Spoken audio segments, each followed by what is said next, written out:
కంటిలోని నల్లగుడ్డుకి వచ్చే సమస్యలకు చికిత్స అందించే నిజామాబాద్‌లో ఏకైక డాక్టర్ ఫణిరాజ్ గారు. అంతేకాకుండా లేజర్ ద్వారా మూతబిందు ఆపరేషన్ జరపబడుతుంది. కంటికి అద్దాలు అవసరం లేకుండా లేజర్ ద్వారా ఆపరేషన్ చేయటంలో ఇతను నిపుణుడు. కెరటోప్లాస్టీ అంటే కార్నియా ట్రాన్స్‌ప్లాంటేషన్ అన్నమాట.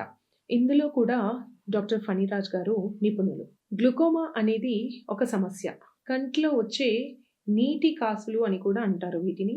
సో, ఈ గ్లూకోమాకి ట్రీట్ చేయడంలో కూడా తను నిపుణులు అని చెప్పాలి. టెరీజియం అంటే నల్లగుడ్డు మీద ఏర్పడిన చెడు చర్మాన్ని ఆపరేషన్ ద్వారా తొలగించడంలో కూడా తను నిపుణుడు. వంకర నల్లగుడ్డును సీఎక్స్ఎల్ పద్ధతి ద్వారా సరిచేయబడును. కంటికి సంబంధించిన సమస్యలకి ఎప్పుడైతే మనం ఆపరేషన్‌కి వెళ్తామో, ఆ ఆపరేషన్ తర్వాత, ఆపరేషన్ సమయంలో చాలా చాలా పరిశుభ్రతని పాటించాలి.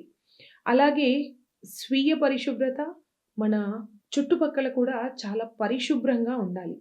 అయితే శ్రీ ఐ హాస్పిటల్‌లో అధునాతనమైన operation theatre and good hospitality ఉంది అని చెప్పాలి.